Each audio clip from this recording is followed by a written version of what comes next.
So, hi everybody, and welcome along to this course called Renunciation, Embracing Freedom in Everyday Life, practicing renunciation. My name is Eddie, and I'm one of the teachers at Language Hunger Centre. So let's begin as we normally do by doing a short breathing meditation. Then we will set our motivation, say a few prayers together, and then we'll begin the class. So please get comfortable in your seat. This basically means that your back is straight, your shoulders are relaxed, and you can keep your eyes open or closed.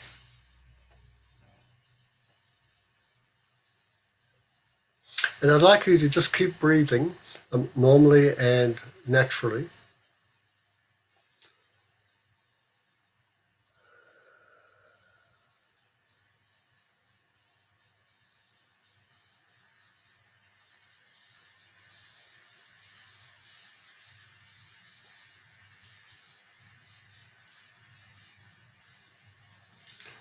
And while you continue to breathe normally and naturally, you'll notice the movements that take place within the body as you inhale and exhale breath.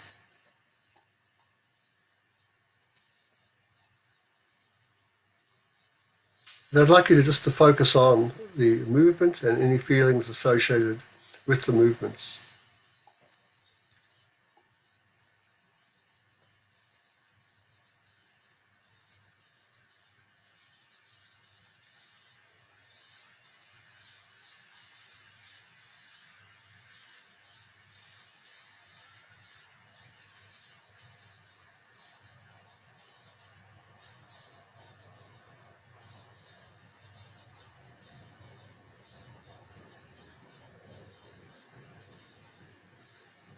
And we're doing this just to relax the body and to focus the mind.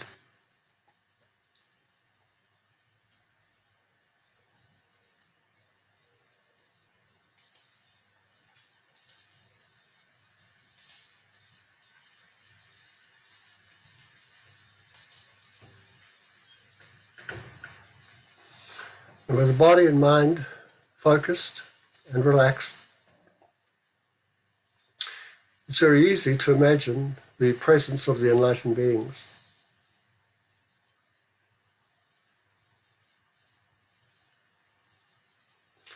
So feel that they're present in the space above you. And then think that you're surrounded by all sentient beings. And you're leading all sentient beings in the process of taking refuge. We're taking refuge from true sufferings and true origins.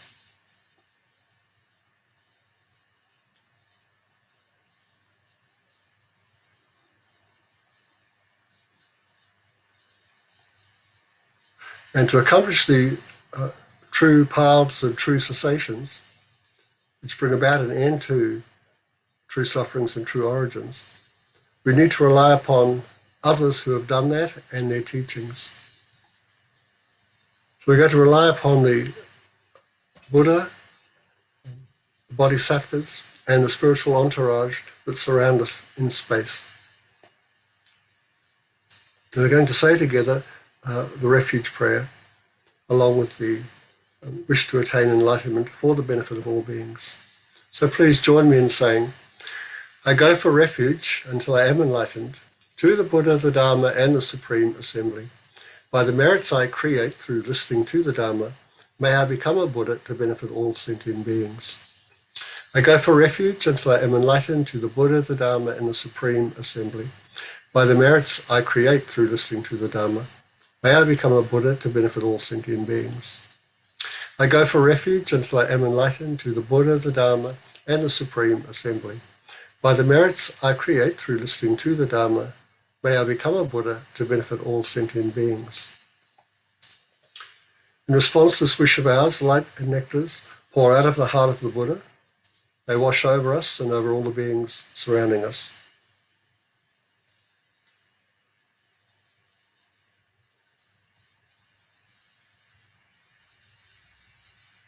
We think that our true sufferings and true origins have been washed away.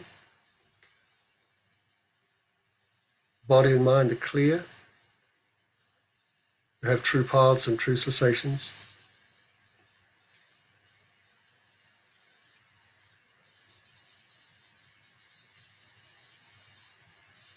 When we consider all the beings surrounding us, we have, in regards to them, these four boundless thoughts, often called the four immeasurable thoughts. So now we extend to the beings surrounding us the wish that may all sentient beings have happiness and its causes. May all sentient beings be free from suffering and its causes. May all sentient beings never be separated from the happiness that is without suffering. May all sentient beings abide in equanimity, free from the bias of attachment for friends and hatred for enemies. And again, lights and nectars pour out of the heart of the Buddha. They wash over us and over all the beings surrounding us.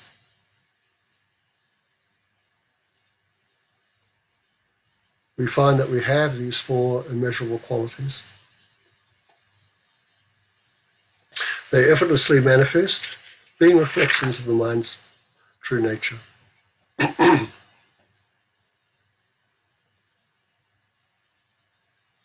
And in having devotion to the field of refuge, we say, reverently I prostrate with my body, speech and mind. I present clouds of every type of offering, actual and imagined. I declare all my negative actions accumulated since beginningless time and rejoice in the merit of all holy and ordinary beings. Please remain until the end of cyclic existence and turn the wheel of Dharma for living beings. I dedicate my own and others' merits to the great enlightenment. So in dependence upon these seven limbs, we've created a great deal of merit. And to avoid clinging to it as being real, we recollect emptiness. We discover that our body has no true existence. Our speech has no true existence, and we ourselves lack true existence. And that emptiness of true existence reappears as a wonderful pure land. We're going to offer this to the Buddha in the refuge field and say, this ground, anointed with perfume, strewn with flowers, adorned with Mount Meru, four continents, the sun and the moon. I imagine this as a Buddha field and offer it. May all living beings enjoy this pure land. Idam Guru Ratna Mandala Kamnayatayami. So the offering has been released and accepted by the Buddha, and he looks at us and he smiles with delight. And we look up into his eyes. We see that we're accepted by him and we feel delight and we feel at ease.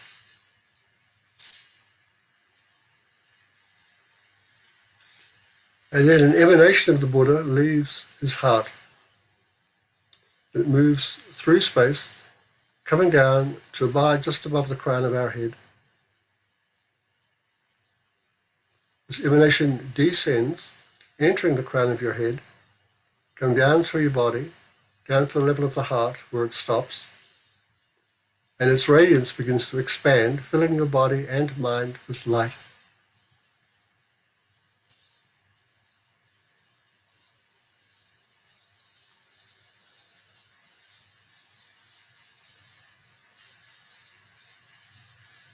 And the light goes out through the pores of your skin and begins to fill the 10 directions of space.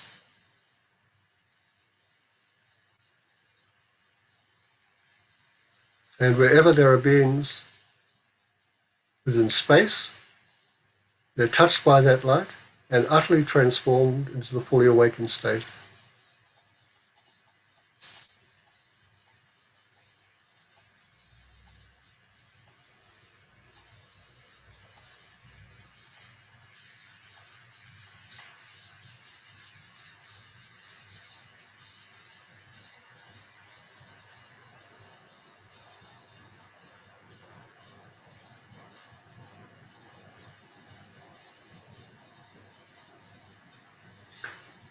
Then the light begins to withdraw from the 10 directions of space, and it re-enters your heart.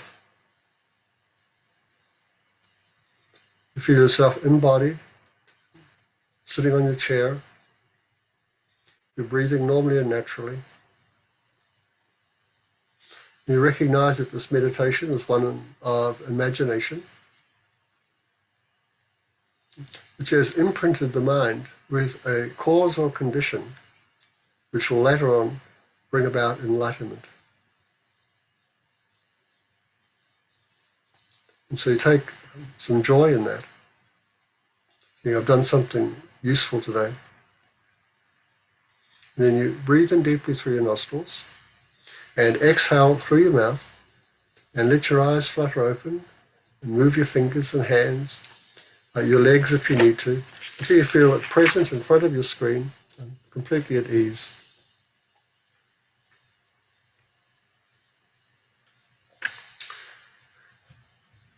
Okay, so let's have a look at what we're going to do today. So our course outline, let's have a look.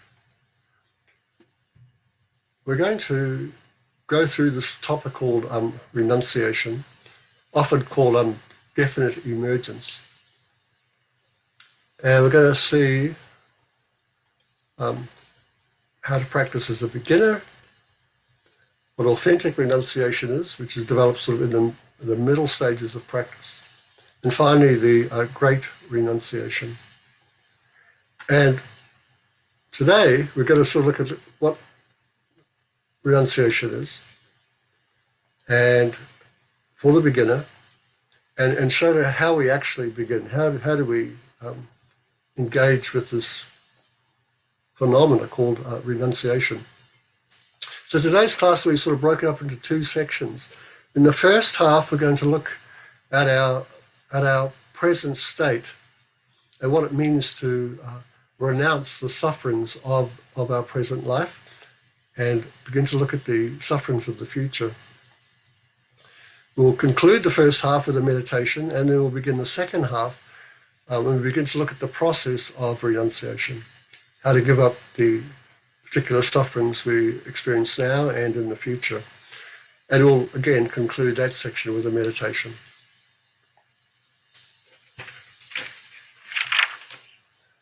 So here's some of this material that I've been relying upon. You'll see there's quite a lot here on karma, because this is a section that sort of deals with the different karmic actions that we've undergone and produced the suffering we experience that we wish to renounce.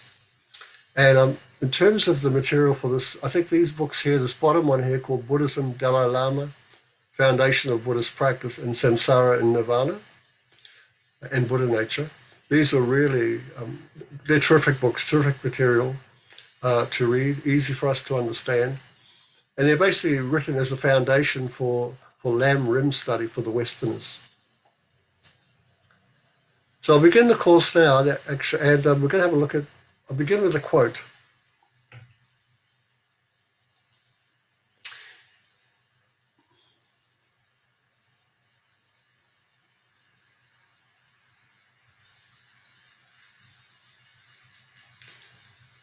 So this quote was written by a great master from the Sakya lineage called Sachen Kangan Lingpo. And I think this happened when he was about 12 years old, when this teaching was revealed to him. He was in meditation, and it just arose in his mind. And he realized that this teaching contained all the teachings of the Buddha. And as you can see, if you look at it, it has a lot to do with attachment and also the different forms of renunciation to this attachment. So it says here, if you are attached to this life, you are not a true spiritual practitioner. And if you are attached to samsara, you do not have renunciation. So our class basically is around these two lines today. If you are attached to your own self-interest, you have no bodhicitta. And if grasping arises, you do not have the view.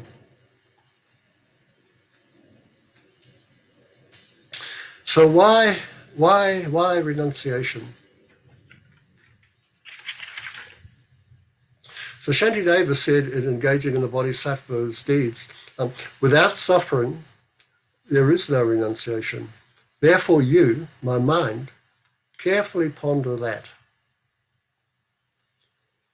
So here Shantideva's wisdom side is telling his sort of negative side that if you want to eliminate misery, you have to produce the thought of renunciation. So without thinking about suffering, there's no way that the thought of renunciation can arise. So in brief, why renunciation is because we want to be free from suffering.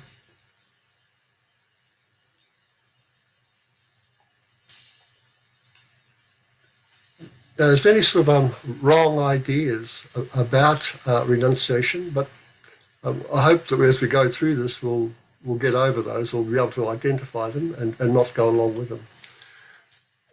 So it used to be thought that if you sort of ran away or went off into the mountains and sat in a cave or something, or just cut off your hair, these were acts of renunciation. But in fact, it's not the abandonment of our family, friends, home, or job, and to go forth, to become a homeless person and to become a beggar. This is not renunciation. In fact, the Tibetans have a term for this called hairy renunciation. And what often used to take place is Westerners used to do this. And then they'd head off up into the hills and go into a cave or find a place, and then within about 2 months they would come back down and they'd had enough. Right? And they go back to lay life. And I think they used to have a bit of a laugh at us being so extreme.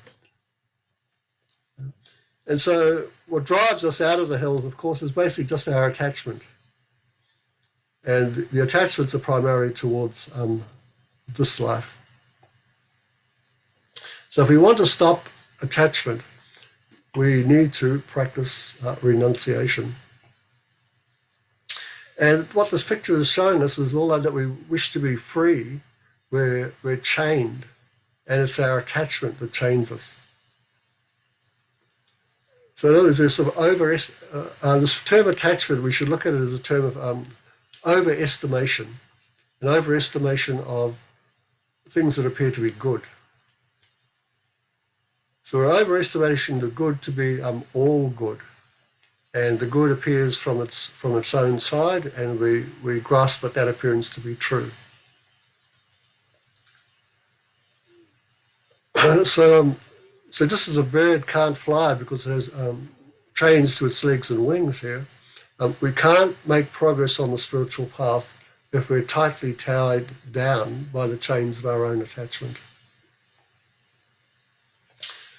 So the time to practice renunciation is basically now. So what is renunciation? So here we have this picture of the Buddha. You've probably all heard of this or know the story, but he was a prince, and he finally, after seeing the 4 signs, he left the palace and went off with his servant and his horse, and then he cut off all his hair. So this long hair was a sign of the princely life, and he cut it off and went into homelessness. So renunciation, in terms of a definition, is this.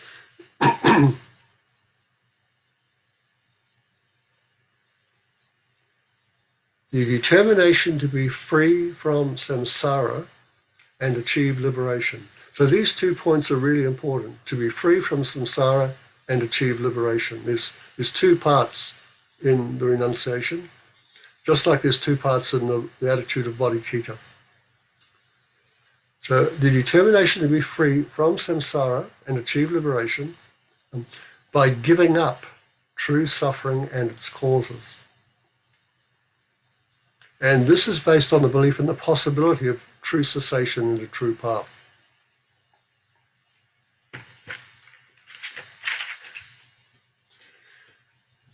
So in our next slide, I'm going to introduce you to the definition of these true sufferings, true origins, true cessations, and true paths, with a caveat. So here we see the true cessation, and as you can see, this is how it's defined. Right? a freedom in which an object of abandonment corresponding to the uninterrupted path that is the means for attaining it has been abandoned. So it's quite a mouthful. And there's quite a bit of discussion about what that actually means behind it. Right? And finding the true path is an exalted knower in an Aria's continuum. So that's a much briefer and probably much easier to explain. Right? So an exalted knower is the wisdom realizing emptiness. The Arya is the person who's realized that, and the continuum just means his mind. So it's a person who has the realization of emptiness, has developed that. That person has already developed a true cessation, and he'll go on developing them. Now, the true cessations we're talking about here for a beginner is not either of these. The true cessation for a beginner is to stop the process of being reborn into the lower realms after this life. That's the true cessation. And the true path is just the means to do that. And that's the true path here is mainly engaging in the restraint of engaging in the 10 negative behaviors and the engagement in the 10 positive behaviors. And so that's the path for the beginner, like someone like myself, and probably like yourselves too. Now, when I say this here, I suggest we all take heart in this because we've already done it. Right? We're right here, right now. We are not in the lower realms. So we've brought about a true cessation. The true cessation has been accomplished, but it's temporary. And these ones here are actually permanent.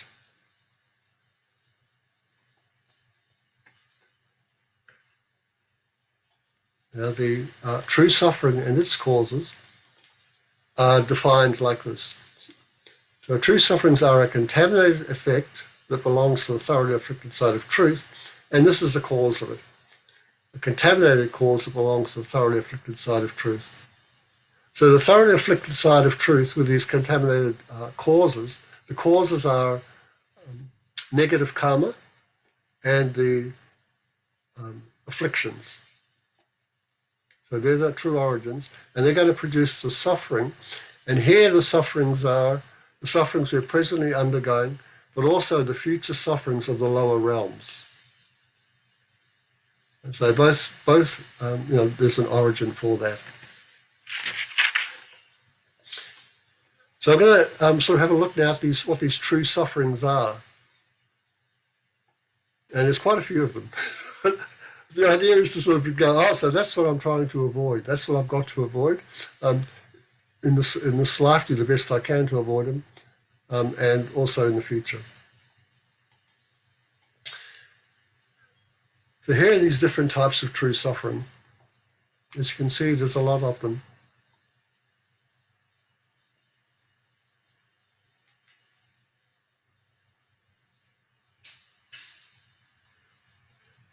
So in terms of the 8 types, we've already undergone the suffering of birth. We are aging, and we're all subject to illness, and death awaits us. And we do encounter what's unpleasant. We are separated from the pleasant. It is a fact that we don't get what we want. And we do have a body and mind that's under the control of karma and delusion. Now, in the lamrim text, there are 5 aspects to each of these. So it's like 40 different forms of suffering there. So in the world that we're presently in, we face uncertainty, insatiability. We will have to cast off this body. We will take rebirth again. And in this process of samsaric rebirth, we go from high to low. And we'll always do this alone. Now, in terms of this repeatedly descending from high to low and repeated rebirth, this is where we don't want to go, to these miserable realms. And so that's what we're trying to avoid. And while we do undergo all these types of sufferings at the moment, the human suffering, we're not under suffering that suffering of the demigods or the deities, or the hell denizens, animals, or hungry ghosts. But that's what we might go into after this life. So we have to that's what we want to renounce. We want to avoid these types of future sufferings. And while we are undergoing these forms of sufferings, we want to ameliorate them as much as possible. So we can sort of have enough mental space to actually engage in a spiritual practice, to make sure that we find ourselves free from rebirth in hell as an animal being or as a hungry ghost.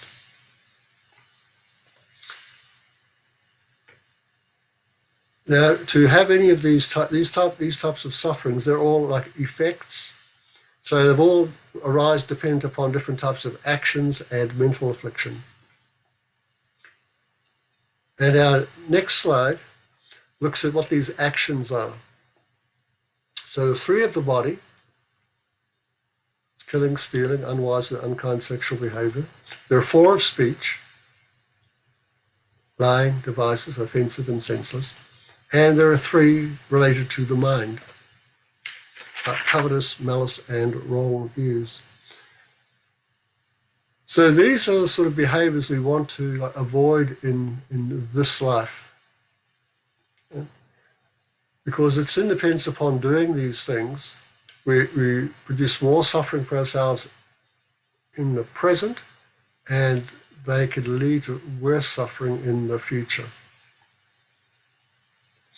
Now, when we either engage in the 10 non-virtuous actions with our body, speech, and mind, these actions also produce 3 different effects.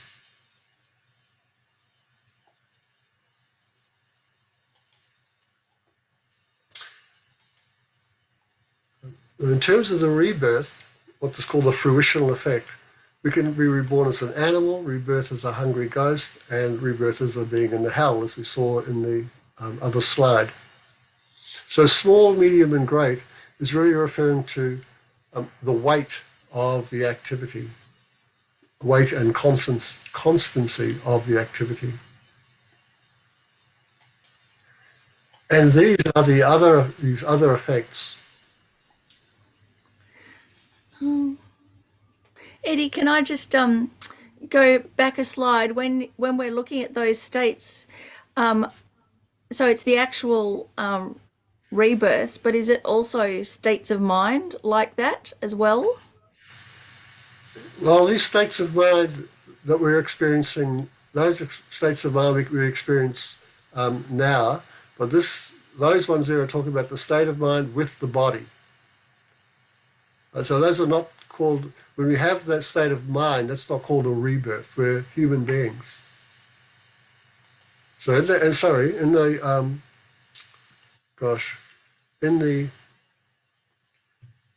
one here, it's rebirth, right? Not mental states.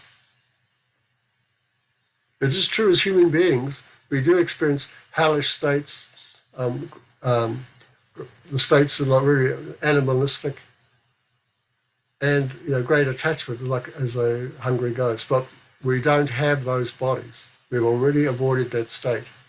We just have the mental state. So having the mental state is not a fruitional result. Yeah, and I suppose like if you actually have the body as well as the mind of these states, then it's almost impossible to do anything about it. Whereas as a human being, if we have a mind like this, we can still change our mind. That's right. Yep, that's right.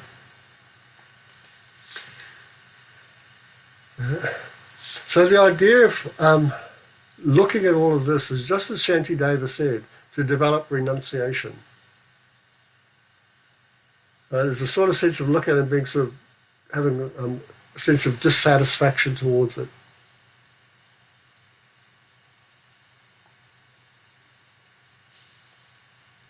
But it's also useful to look at and to consider, when these sort of things happen to us right now, we can look back and go, because these are results, therefore they've had causes. And for instance, if I engage in a similar behavior, like speaking meaningless words and so forth, then the experience in future is that others laugh at us.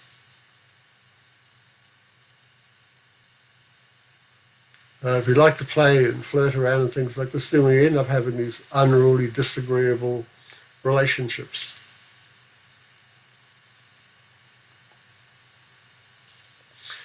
Now, there are other effects as well. There are environmental effects. So again, these manifest as our external environment, the possessions that we have, and also how we relate to them. And again, these are environments of suffering that come about through these past actions of killing.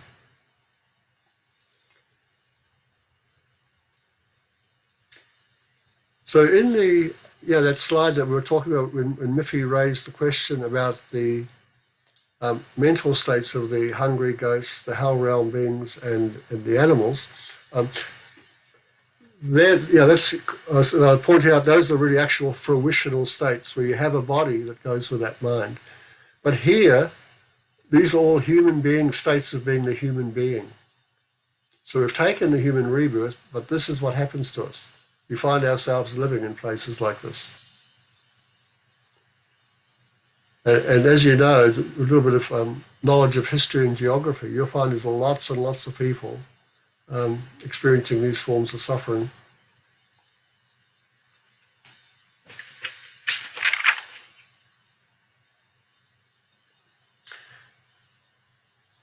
So I know that we've sort of gone through this quite quickly. Is there anything anybody would like to ask? Can you just stop the share? I just want to check the sounds. Eddie, I have a question. Yep. I can't see anybody. Oh, there they are. Oh, did you get this? I thought, where's everybody? Miffy was talking and I couldn't see her, and I was missing the faces. Oh, well, I'm glad you spoke. Well, I had to update coming into Zoom, and I thought maybe it threw my system off. No, it's okay. Oh, look, that's what's going on. We're just fixing the sound because I knew there was terrible sound, and Because I didn't have the sound plugged in. okay, that should be better, everybody. Just And then save the system. Okay. Can everybody hear Eddie now? can you hear okay? Okay, just click on. Okay. Where would I be Eddie? without Miffy? Yeah, yes, Bob, yep. I have a question. Sure. I thought, or I understood that animals and humans were the only realms that had a body, and that the other one were just states of mind. Is that that's No, not correct? no. They have what they call more subtle bodies than ours. Yeah, so like we have a gross body, we can apprehend it with our eyes, for instance, or with our hands and things like that. And it's the same with animals. But for other types of beings, although they exist, we can't apprehend them directly through sight. Yeah, like for instance, there are many types of animal forms or what would you call living beings on the planet right now that we can't directly see with our eyes. So we need sort of microscopes or some other form and go, oh, there it is, right? Oh, now I see it. And it's a similar type thing with these beings from the other realms. Okay, thank you. I appreciate you clarifying that. Okay. Okay, so let's do a short reflection then.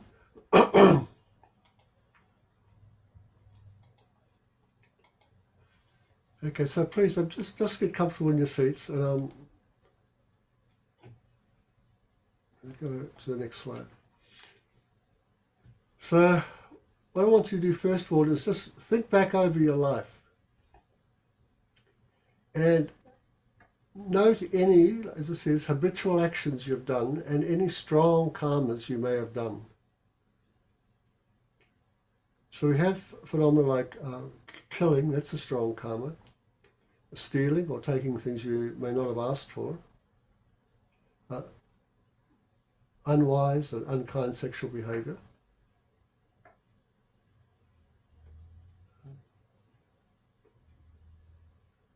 there's lying, divisive speech,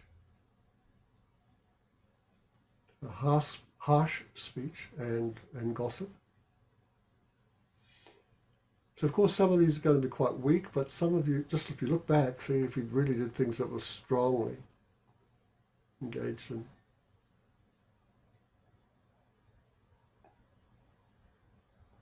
And then, if you have done, try and remember what some of the results would be.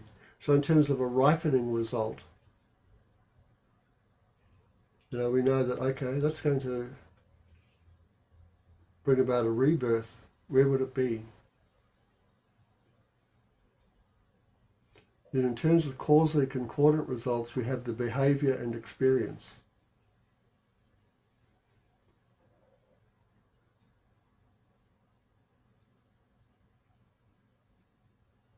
And finally, we have an environmental result.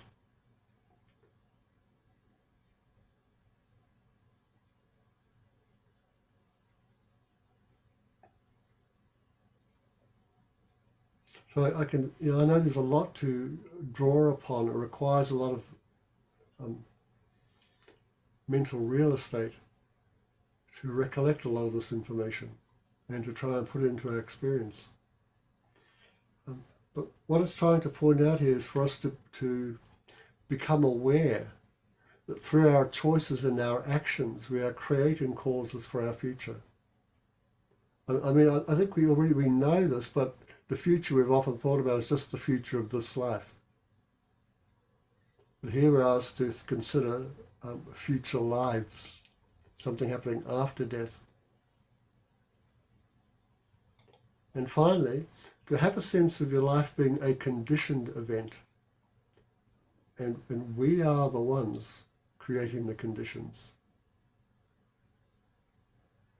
We have external conditions, of course, like the earth and the land and the air and other things like that.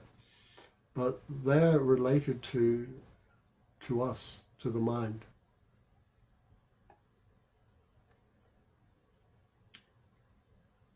So we have this life present. It is conditioned by our past actions, our past thoughts, and we are conditioning our future with our present thoughts and our present actions. And they're going to lead into future lives which have been conditioned by our present and past.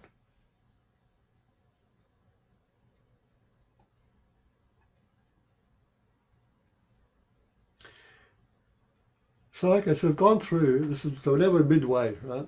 And like I said, to bring about the sense of renunciation, we've got to sort of look at what we are renouncing. So that's just what we've gone past, right? All the different forms of suffering that can take place either in this life or in future lives. And they're all sort of unpleasant events. Now, in relationship to all this, the Buddha said,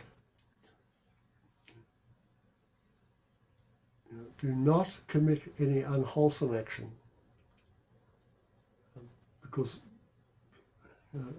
all that stuff that we just looked at, that's what happens. Engage in perfect wholesome action. Subdue one's mind. This is the teaching of the Buddha.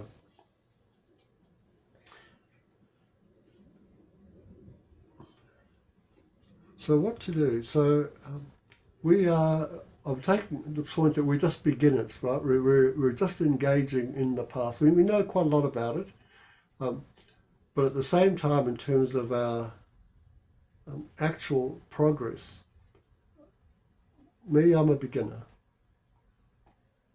So what do we do at this initial level of practice? So that's what we're going to look at now.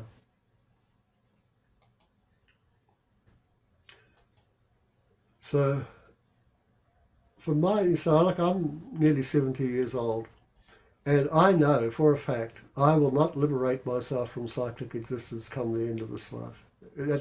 highly, highly unlikely. It's also highly unlikely that I'll become a Buddha. So, and I also know that if these terrible realms like the hell realms, the animal realm, and the hungry ghost realms exist, that suffering is much worse than what it is here. And as there is no way to stop the continuum of mind, no way to like bring it to an end completely, then the only thing that waits for us is rebirth. And as I do not want a lower realm rebirth, I do want a fortunate realm rebirth. And that means as a human being like I am right now, and have a chance once again to engage in a path seeking freedom. So although my goal has always been Buddhahood, knowing that I'm not going to achieve that in this life or liberation, I want to achieve this at least. So to make sure I put into place the causes that will bring that about. And the causes and conditions are really not much different than the goals of liberation and enlightenment. So what do I need to practice? Well, I've got to pacify the coarse, harmful thoughts, things like hatred and malice, lust, deep attachment, and the deeds and words that go along with them. And I need to practice the 10 virtues. So restrain from the 10 non-virtues, practice the 10 virtues. So this is what I've got to eliminate, the 10 non-virtues. This is what we're doing is from the point of view of somebody who's really sure I'm not going to become a Buddha at the end of this life or become liberated. I'll end up in cyclic existence again. But I want to keep engaging in this path. It took me a long time to find it in this life. I would like to find it a bit earlier in the next life. But to do that, I need this rebirth in a fortunate realm as a human being with the resources and so forth, so I can practice again.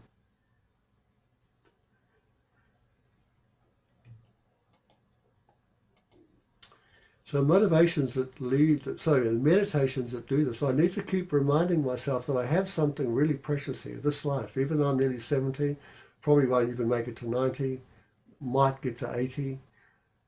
I've got to keep reminding myself I've got really something precious here, but something very valuable, but it could go out of existence tonight.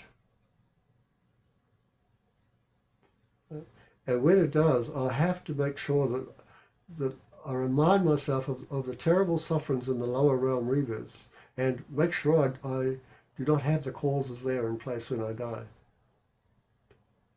So when I die, I want to die with a virtuous state of mind. So there's this thing, I must accomplish a fortunate rebirth. And I remember my teacher, Khyentse Rinpoche, Geshe Tashi Tsering, saying, look, if you find yourself in any other place rather than as a human being after you've died, understand you've wasted your life. And so that really hit me. So I often say it, I go, geez, that's right, right? That's right.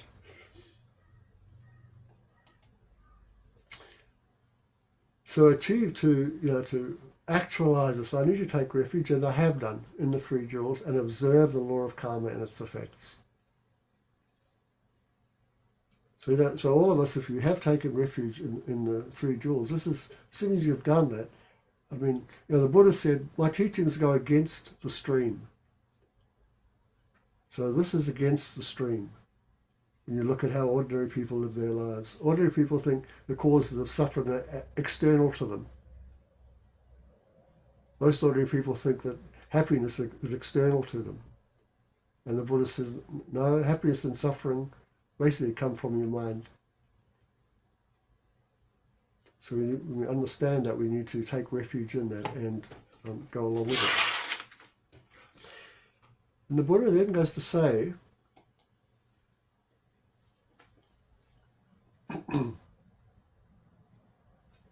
possessed of my own deeds, I am the inheritor of deeds, kin to deeds, one who has deeds as a refuge. So here he says deeds as a refuge. He's talking about the good deeds, the positive side. So whatever deeds I shall do, whether good or evil, I shall become the heir of it.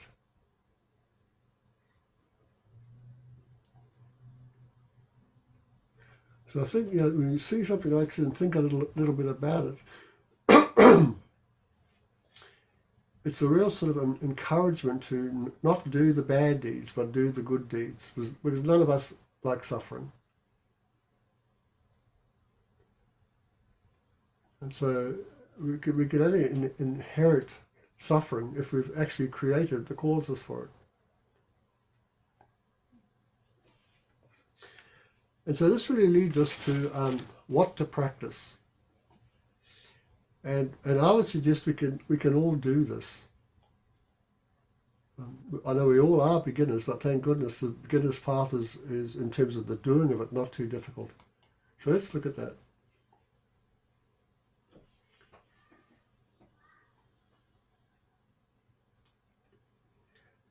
So again, on the far left, we have these actions, the 10 non-virtuous actions, the 10 unskillful actions. But this time we're going to we're going to practice restraint from it and practice its opposite. But to do that, we have to reflect on the faults of killing, stealing, and sexual misconduct. And that was like in the previous half of the lesson, right? Fruitional rebirth, behaviors that are the similar things to what we've done, experiences similar to it. So it requires we need to sort of sit down, take time and sort of think over these and then go, that's why I'm going to restrain myself from doing these actions. Eddie, this reminds me of that time you were telling me of being young and getting caught, and then your father letting you get taken to the police station and seeing what it's like to be there, because that seems to be the thing that it doesn't matter if people tell us this, that, whatever, we have to have some kind of terrifying experience to go, oh my gosh, I don't ever want that to happen again. I'm going to change my behavior. Yeah. So is this like something that we do? We don't get caught out in this life, but we do it in meditation. So we have that feeling that kind of wakes us up with fear. We have to sort of, like you say, that's right. We need to imagine it, because that's the access, isn't it? If we look at the lower realms, except in terms of the animals, Barbara, we can look at that and go, oh man, the sufferings of animals, like, oh, it's just horrible. And you go, okay, so that's one of the outcomes. I could find myself in the body of an animal. Because if I look at it just as a human being with intelligence that's unbearable, what will it be like when I'm actually in it and I have no way of getting out? Yeah, so and that's the point of reflecting on the fruitional effect, the behavioral effect, the experiential effect, and the environmental effect. That's what it means by reflect on the faults of these things, these actions here. So I remember when it wasn't too long ago, I wrote this up and I was going, oh my God, I don't do that very much. And even that was just like a whack in my heart. Well, Eddie, I'd just look at those ads on telly for the the Attenborough nature shows, and just even the ad I find so distressing, because every animal's trying to kill and eat another animal, and it's all in this really beautiful setting, and just even those few seconds I find unbearable to see, let alone watch the show. Mm-hmm. Yeah. Yeah. So when we reflect on the faults, then this sense of restraint comes up. Just like when I was a kid, and if you told the story, I never stole another comic after that. My dad leaving me at the police station, the guy actually whacked me over the head, a really big Maori policeman, and then put me in the cell. That was like, oh, I get it. This is what happens when you steal. I'm not stealing anymore. And we know this type of behaviour sort of works even now. That they have systems built up like that, where they often take the offenders and they show them, this is the result of you stealing, and or hurting someone, and they put them in front of the people they hurt. Those people tell them, this is what you did, and this is how it affected me.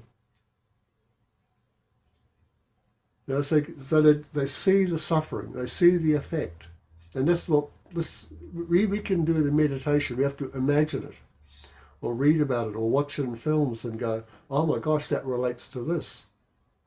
I don't want that to happen to me." So we have this sort of this natural restraint that comes up after this reflection, and through doing it more and more, and in particular taking vows, which really help us. We don't engage in killing, stealing, sexual misconduct. We don't do it any longer. So that's terrific because it stops placing on the mind stream more causes for suffering, more causes for the lower realms. And what we do is we go against it. So instead of killing, we protect and save lives. You know, we do this on this side here, the virtuous behaviors.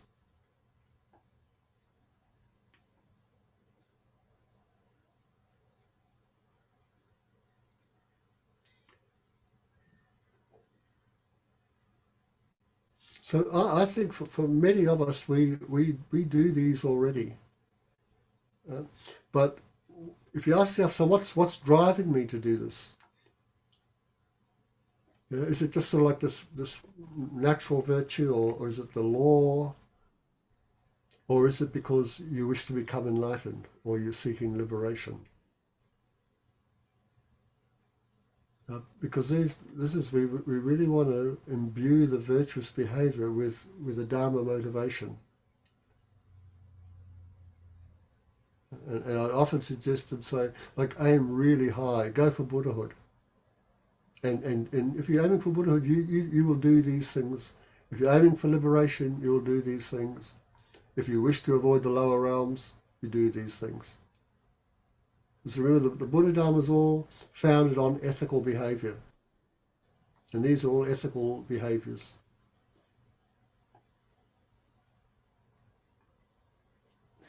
So, Eddie, in practice, does that mean that, like we set up that motivation in the morning, or when we see the opportunity to practice a virtuous behavior, we've got to remember it's not just this ordinary action, but it's for the big picture. Like, how do we? Well, Because most of us will do these virtuous behaviors, but in a very haphazard way, only if we've got time. And I know I very rarely at the time remember I'm doing it for enlightenment. yeah, so that's why it's so important to start the day off, you know, waking up and setting this really strong motivation. But then, as you're saying, and you know, we try and recollect as we go through the day to imbue these behaviors with an attitude that seeks Buddhahood or liberation. But I know it's difficult. It requires work because we could just quickly, like I know myself when used to go to the West End, and there was that blind fellow there. So I'd often put money in his can, but I'd have to actually stand there for a while and, you know, slow it right down and go through this act of generosity, bring about the perfection of generosity, attain Buddhahood for your sake and all beings like you. Right? So that takes a little bit of time. But if you can remember, it will take a little bit of time until it becomes spontaneous and natural. So, you know, it's really viewed on the mind stream. It takes time. The only way to get it naturally on the mind stream is to take the time and put it there. Well, Eddie, that's why, you know, at the beginning when you said the four immeasurables, like that's the kind of the four antidotes, you know, to really imbue our mind with, you know, as antidotes and protection for our mind for all these things too. So another strategy, I try and go through the day saying the four immeasurable attitudes to remind myself, or, you know, before you go into some difficult situation, you kind of, you know, can use those attitudes to sort of anticipate, you know, as well. So. Yeah. Yeah, so yeah, we look at, so meditation, if we ask ourselves, like, you know, what are we doing here? We're sort of trying to make the mind become familiar with particular attitudes. It's a process of familiarization and then cultivating that. Well, that takes time. Time and effort. Right? So that gradually, it's not so hard to speak honestly, is it? I mean, probably we all do for most of the time, but there's not the idea driving it that it's for the sake of Buddhahood.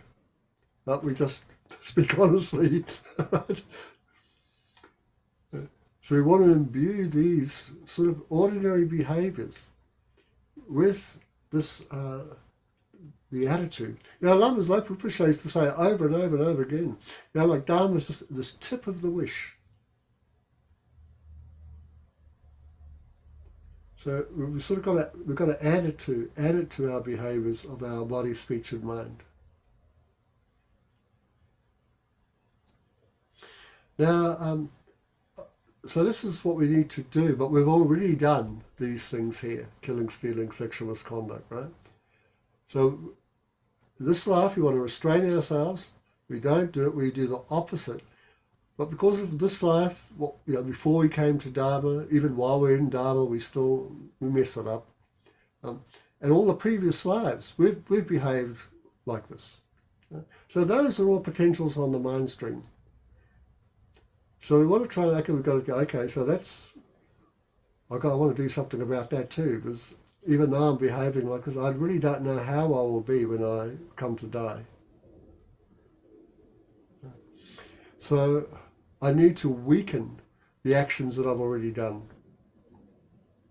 so they don't produce the effect, which leads us to the process of purification.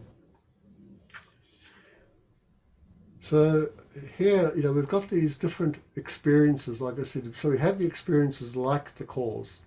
For instance, suppose we've taken delight in killing different animals, different insects, because we've been afraid, we're glad to kill them, we think good, they're dead.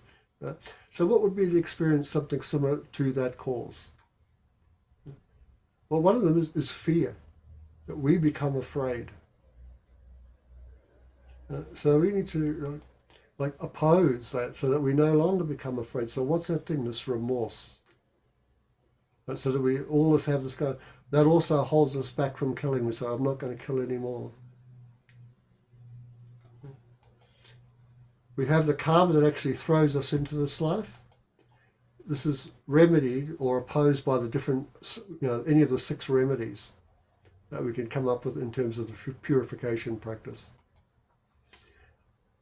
If we've killed before, we could find it easy to kill again and again and again, and it can become very easy to do it. So what's going to stop that? The resolve. We have this resolve because we know the effects that follow from this killing. And we don't want to have those effects. And of course there is a type of environment you find yourself living in, and that is prevented by taking refuge in the 3 jewels and generating a mind of enlightenment. So, like Lama Zopa was saying another time, he said, we are absolutely crazy if we do not engage in this practice. So he often in his daily practices, you have every time just before going to bed, you look back over how you spent the day. If you were unskillful, you bring remorse to it. You resolve not to do it again. You put in place a remedy, and then you take refuge again. Okay, yep, I made a few mistakes today. Still, I want to achieve enlightenment for the benefit of others. I'm going to rely upon the Buddha, Dharma, and Sangha to help me do that. And then we go to bed, feeling that we've done something meaningful today. We've gone through the process of purification. We're ready for the new day.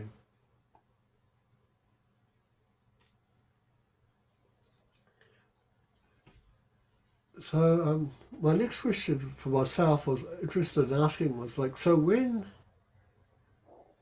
do we know as beginners that we actually have a mind of renunciation?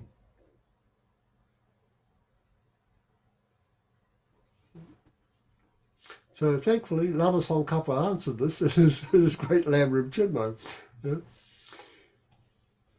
So the beginner's renunciation, you know that you have this, you are engaged in the practices of renunciation. You are a renunciate as a beginner.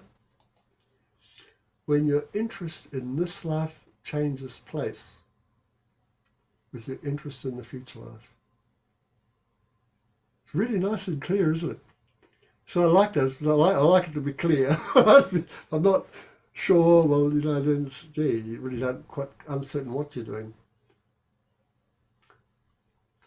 So at present, of course, our primary interest is this life. So that means that we don't have renunciation to this life. When it moves to greater concern to future lives, then we have renunciation. So remember here with the renunciation, what we're renouncing are the causes. We're not renouncing our family, our job, or anything like that. Renouncing the mental states that go along with them, the craving, the attachment. And Eddie, also it's worth saying here too that it's not, we're not just renouncing suffering, we're renouncing the causes, which is actually the really deep thing to renounce and quite hard to connect the dots really, because we, all the time we're renouncing all the problems, but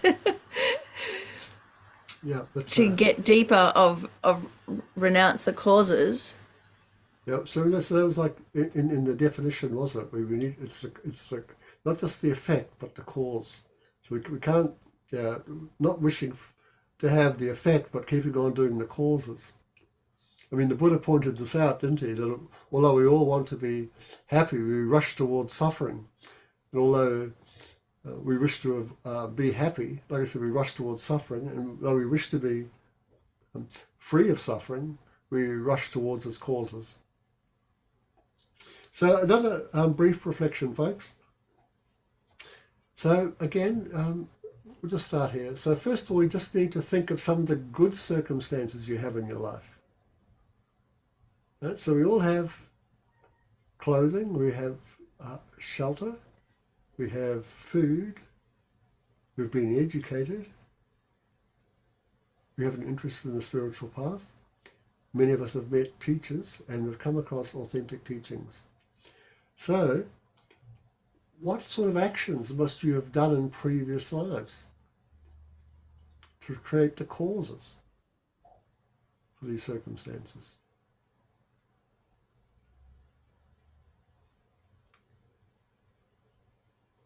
So we know it's virtue. We might not be certain which virtue, but whatever it is, we can rejoice in it.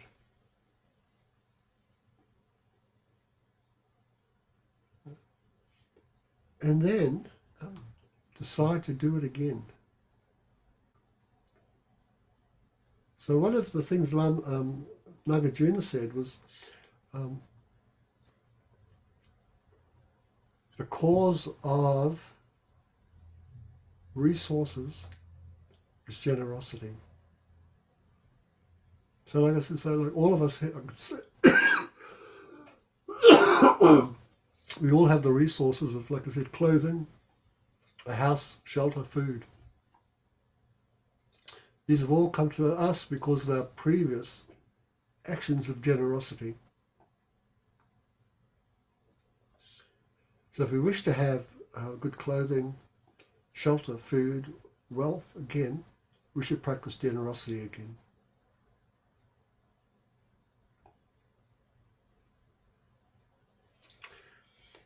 So we're coming to the sort of the end of our thing, but we'll open up for a bit of discussion. So I found this lovely quote online which really sort of resonated with me. And it said that in spiritual practice, difficulty comes at the beginning. But in worldly affairs, the difficulty comes at the end. So in other words, say, in spiritual practice, difficult at the beginning, easy at the end. In worldly practice, easy in the beginning, difficult at the end. So work out what you want. You want it easy at the end? So like myself, Caroline, Susan, Barbara, Lou, we're all The men, we're losing our hair. The women are getting older. We're all moving up towards the end. Right? Well, it'll be difficult if we haven't gotten ready. And that's why most people die with great difficulty. They weren't ready. But I suggest to you that engage in the beginning. It's not hard to restrain ourselves from these negative behaviors when we see the outcomes. It's not all that difficult to practice a little generosity, to be ethical, and so forth. What's most difficult, I think, is adding to it the purpose. So, Eddie, I'm looking at this photo here of like, all the distractions and things, and I'm thinking actually, if any of us have ever had a job, we've practiced restraint. We've bit our lip, we've done what we've had to do, we just sucked it up and thought of the money. Yeah. Probably because it's a really short-term cause and effect, but we've all been able to do that. So. Yeah. It's kind of like this is in the same way. Just think of the benefit. If we think of the benefit, then naturally we'll be able to restrain. Yeah, that's right. This is right. Yeah.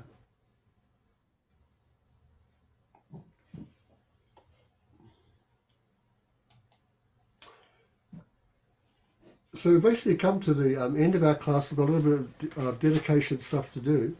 But I'll just open it up for discussion. Does anybody have anything they'd like to say, or has anything popped out for them, or anything difficult?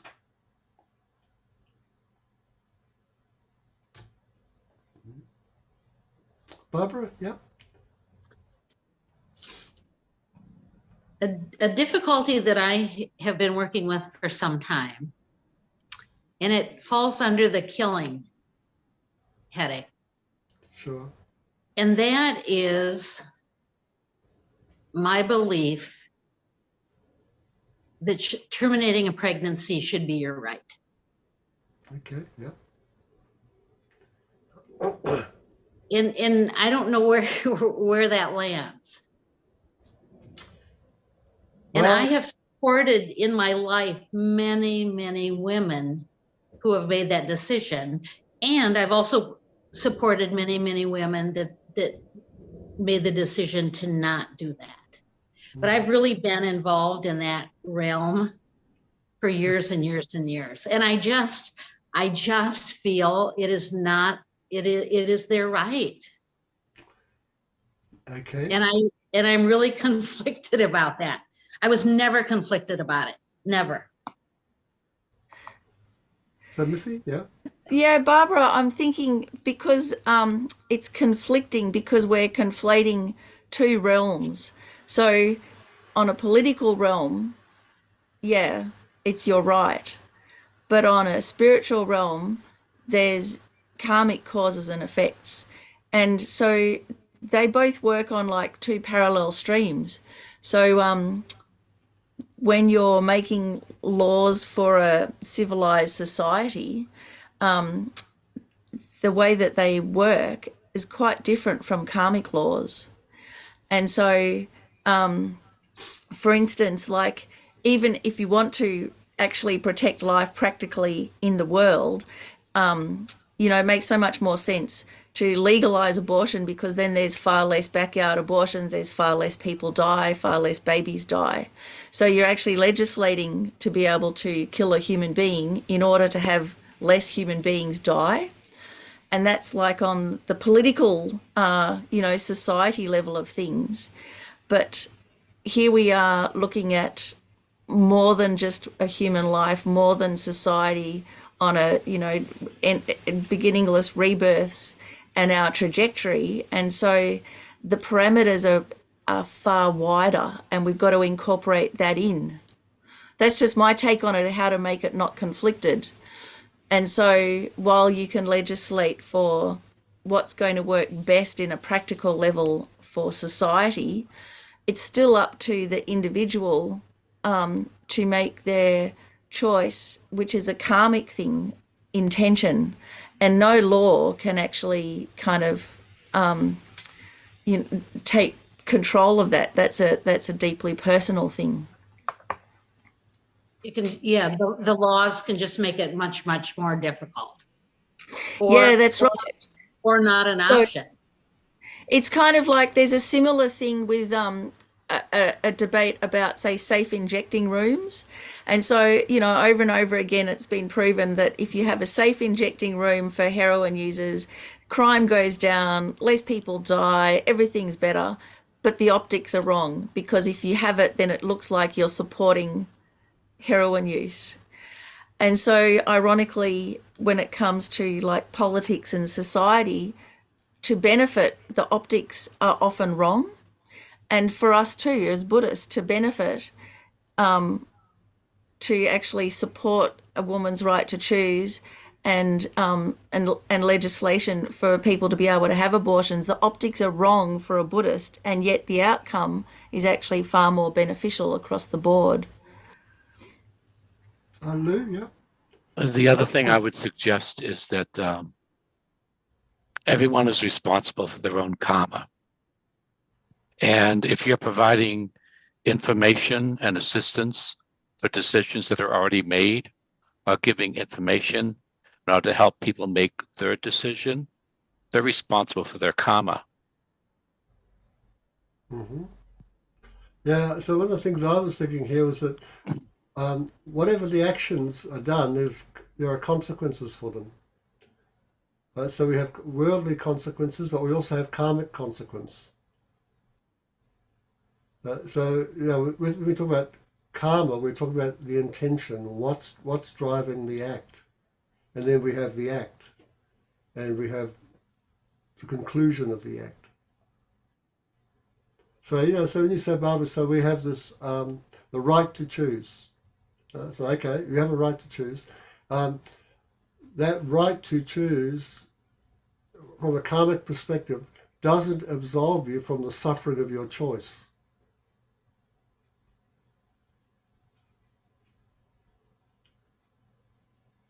If you choose to take a life and you take a life, there's a consequence for you karmically. And it's a different consequence than the worldly consequence. Can you see that? Is that acceptable? I can definitely see that. And I also, the things that Miffy said and the comment that Lou made is people are responsible for their own karma. Yeah. Mm-hmm. And whether you believe that an abortion is, a lot of people don't believe that's killing. They just don't look at it that way. Wow. Okay. Well, I don't know what killing would be. I mean, They life has don't. been taken. Yeah. I don't think we can Yeah. assign it a black and white value. I don't think we know with certainty what the spiritual consequences are. We cannot define it. And so to imagine, to say that is taking a life, I don't necessarily agree with that. Well, this is what, so again, so we have let's look at this one. Go, okay, we've got the act of killing, right? So the action of killing is made up of parts. So one of the parts is you decide to kill. Then there is the action of killing, and there's different ways you can kill somebody. What about birth control? Is that considered killing because it's blocking the natural process?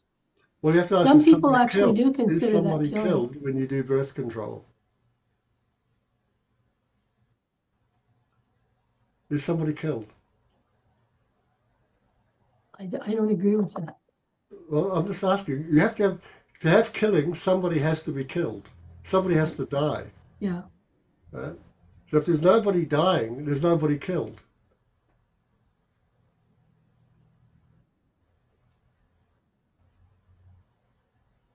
And so that. And whether you believe that or not, the karma is going to be there. That's right. That makes no difference. Whether you believe it or not doesn't make any difference. There's a karma. But the thing is, so we have the karmic act, and there is the consequence of the action. Right. And that there also has to be a sentient being killed. And if there's no sentience, there's no killing. That's right. So, and sentience doesn't occur until after conception. So sperm and egg are not sentient beings, so it's not killing. They're not. That's right.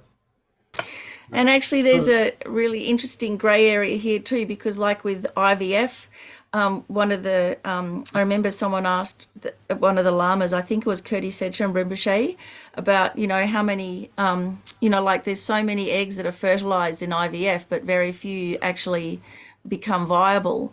And so he said, actually, there isn't any sentience in that fertilized egg until there's the connection made with the parents, which I found was really interesting. That it's not even. I mean, generally, it's on the fertilization, but that's because it all happens with the parents there. But with IVF, it happens in a lab, and there's no karmic connection yet with the parents. So then it has to be implanted into the woman, and then if there's the karmic connection, there's sentience that comes. So what I'm trying to get at when I was speaking was that these actions are made up of parts. So what happened here is we just think, so when you kill, the result of killing is rebirth in the lower realms. So in our minds, like that's a done thing, but that's not the case. Because that whole thing can be modified. So it's this natural thing we have of our mind. I just call it grasping at inherent existence. We grasp at cause or we grasp at effect, and then we have disagreements. But you got to sort of like loosen up a bit and go dependent. It's dependent arising. So like for us, right? So suppose we've had an abortion or killed an ant deliberately or killed another human being. Right? If we don't do anything about that activity, there's a definite consequence for that. And even if we do something about it, depending upon what we do, there are still consequences for it. So when we do the purification act, right, what we're doing is we don't eliminate the consequence because that action is not strong enough to do it. But it modifies it. But once you get the wisdom of realizing emptiness, that's the thing that actually puts it into the seeds.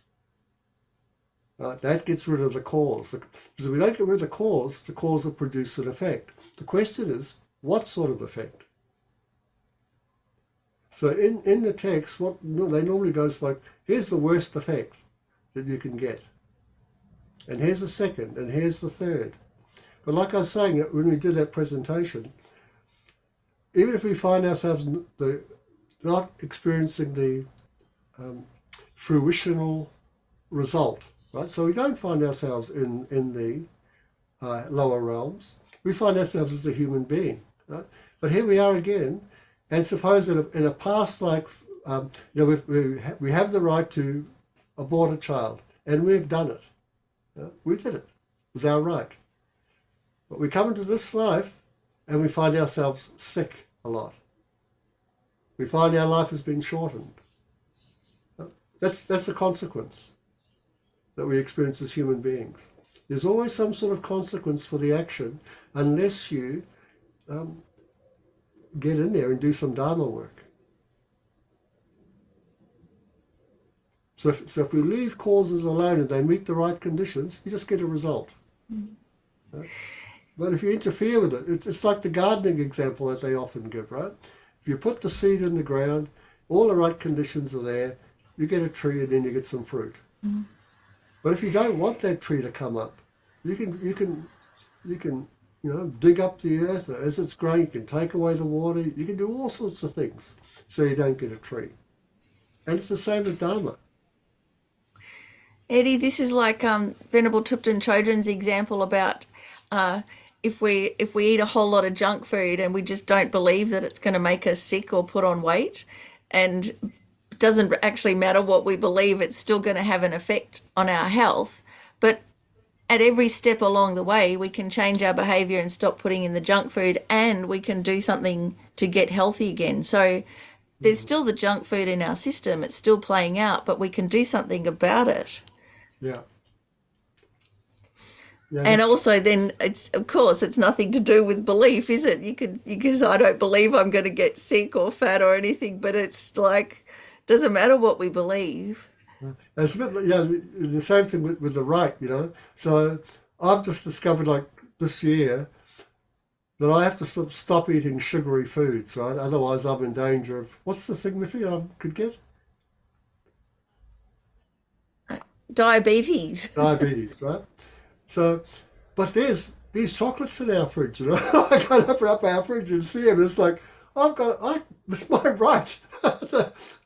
I've got the right. It's my food, right? And you go, yeah, okay. And if I exert my right to eat the chocolate in the fridge, um, these consequences are going to follow. Now, I may or may not end up as a diabetic. It's not for certain, is it, that because I eat that chocolate, I'll have diabetes. It may happen, it may not. But if I keep doing it, because I have this habit of eating sweet things, I like sweet things, then it's a really likely outcome that I'll get diabetes in the slow. And so it's the same, these analogies we're using, examples. This is the same sort of thing with karmic cause and effect.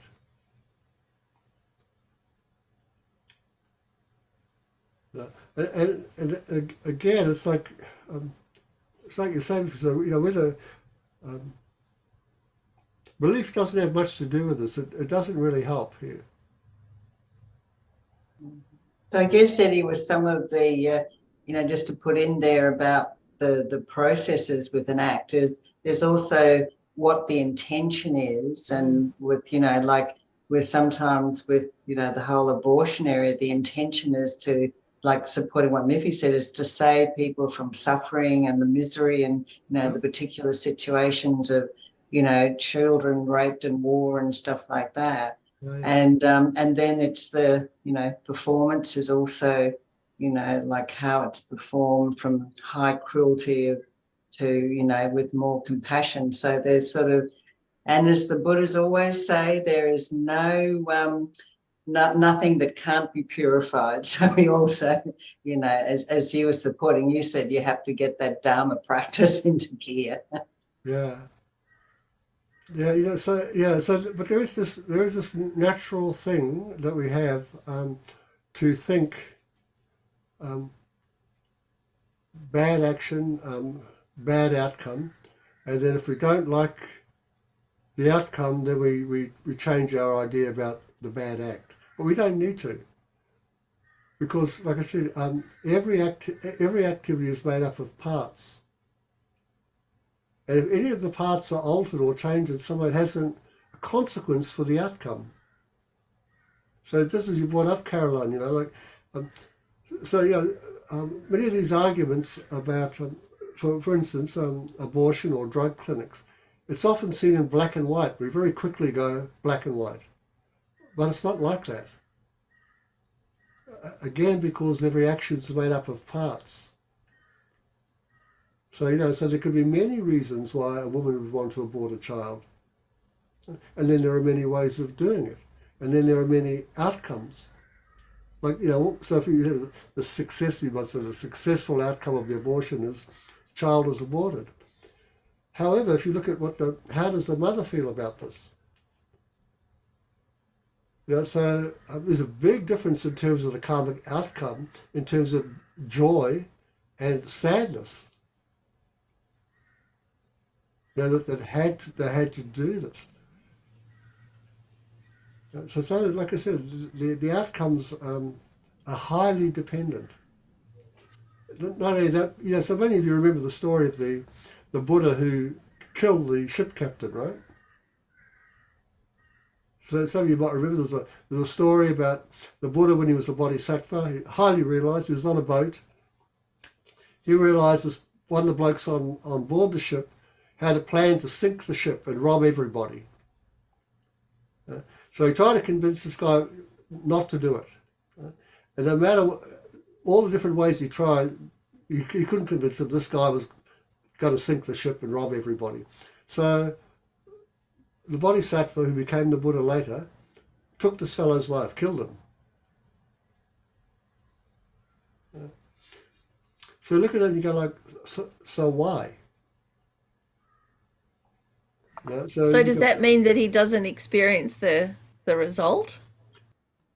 Well, he experiences a result, but it's not the result of being reborn in the lower realms or anything like that. Of course he experiences a result. Because an action was taken out, but it's like, what drove the action? What result? Yes, the action, life was lost, but what drove him to do that?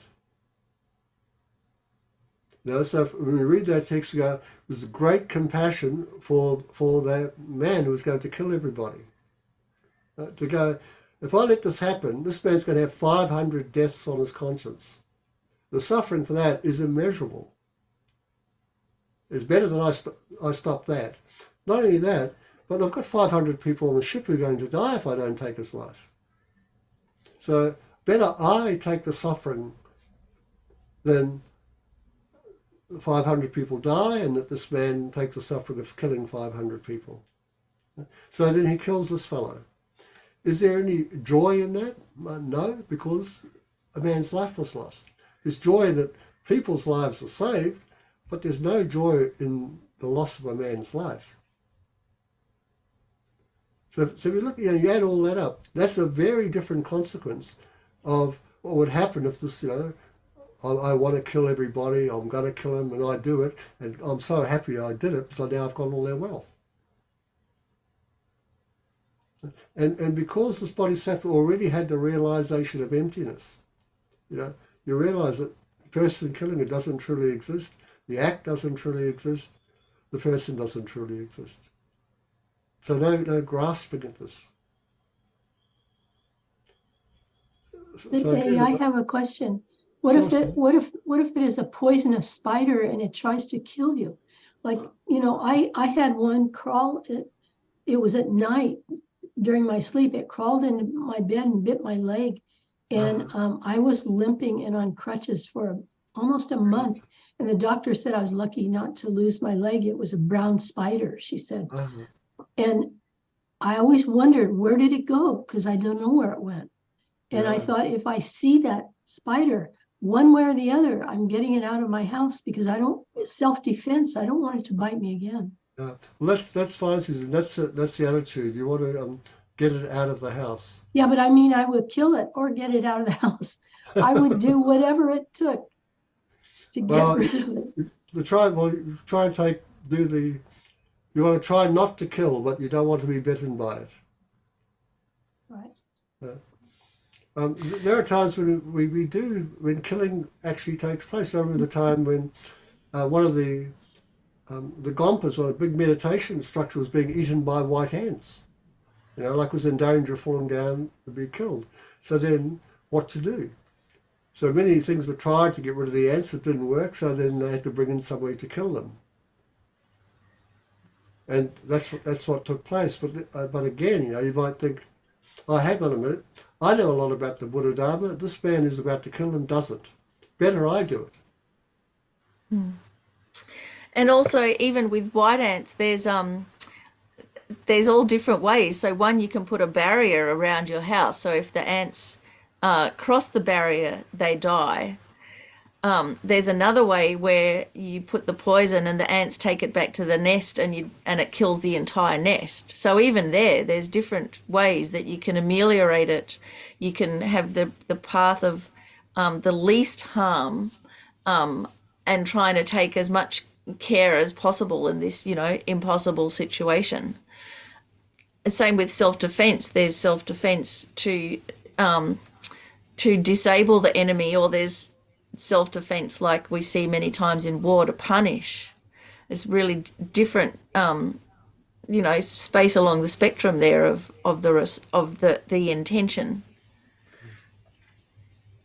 So, one final thing we could say before we go is that when we talk about karma here, it's primarily the intention. The karma is the act of intending. Whereas it could, quite easily be that we slip across and go to the Hindu perspective. Oh, no, it's the action itself. But really, it's what's driving the act. So there's two really great things you can always do with karma, is that just check the intention at the end, especially if it's those negative things we'd like taking a life. Don't rejoice in it. Because, like I said, the act is made up of parts, and you can influence each part. And whatever part you can influence has a bearing on the outcome. So even though we might have to do some of these acts that said don't do them, because the consequences are terrible, you might find you have to do them. But then it's like, well, bring what you understand about karma to it.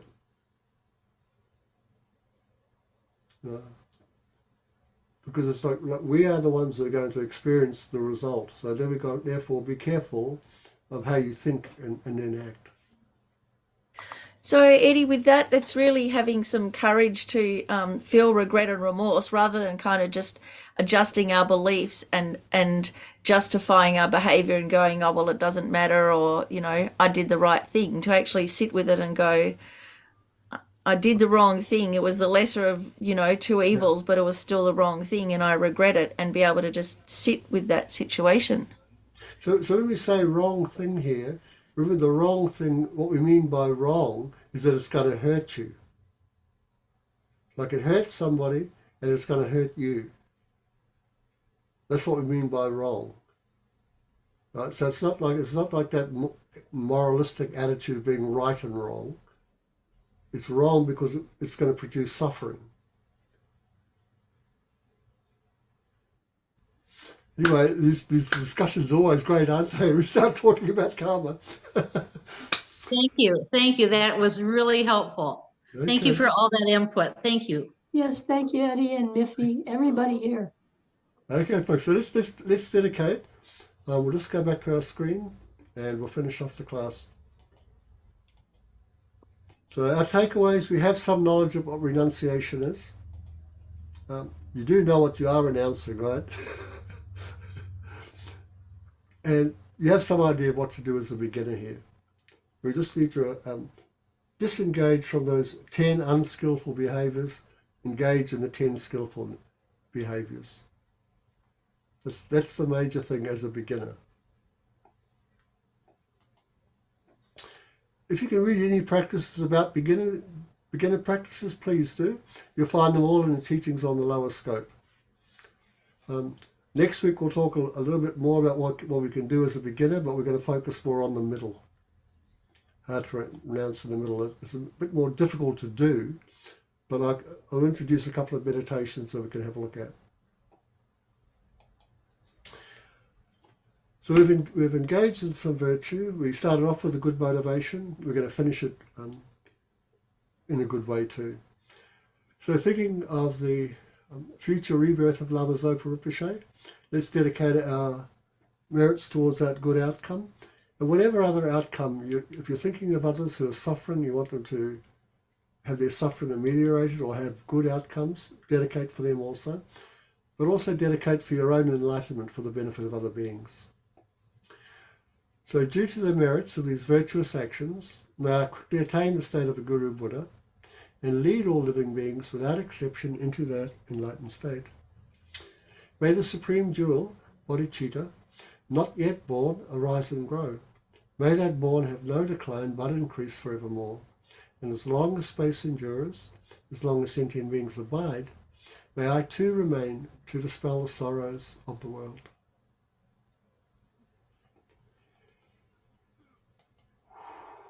Okie dokie. Lovely to see you all again. Thank you very much, Lou, for hosting us. Great to see you, Barb, Sue. Good to see you, Caroline. And Erin, nice to meet you. And please live a good life and stay alive till next week. Okay. Bye bye. Thank you, Eddie.